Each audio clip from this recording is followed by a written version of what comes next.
kwamba kuitwa timu ya taifa, kwa sababu ukitoa malengo pia ni CV kubwa. Kwa mimi binafsi nilijisikia faraja, kwa sababu kabla hata kupata taarifa mimi walianza kupata familia yangu. Wakati huo mimi nilikuwa niko Dar es Salaam nikifuatilia mambo yake na biashara zangu. Kwa hiyo wakaniambia, bana, nimeona jina lako limetangazwa na wewe upo katika timu ya taifa. Alikuwa ni mjomba wangu ambaye ndo alitulea, kwa sababu kutokana na sisi wazazi wetu wengine walishamtangulia. Kwa hiyo sikuamini mpaka nilipoingia tena mtandaoni, kwa sababu wakati ananiambia nilikuwa niko busy kidogo, kuna issue nilikuwa nafanya.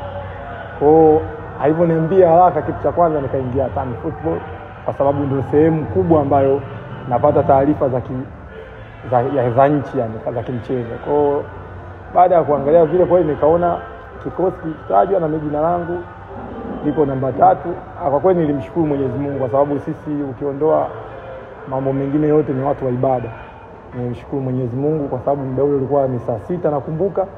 Kwa nilikuwa nafanya zile shughuli, lakini nikizingatia kwamba ilikuwa saa 7 lazima niende msikitini.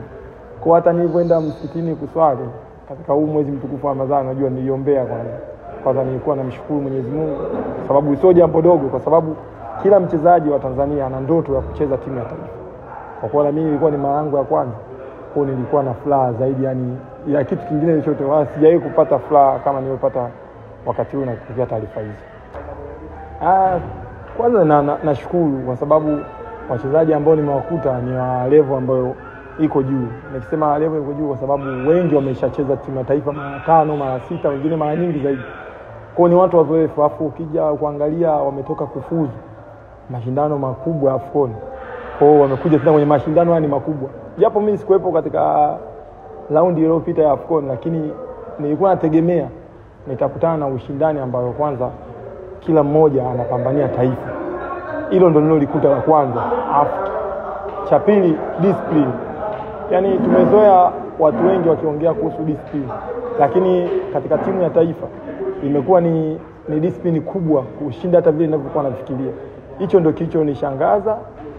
Cha pili kilichonishangaza ni jinsi watu wanavyoishi kwa upendo. Kwa kweli ukiondoa timu zetu hizi za vilabu, huko wanaishi kwa upendo sana, kwa sababu wote wanajua lengo ambalo wameleta.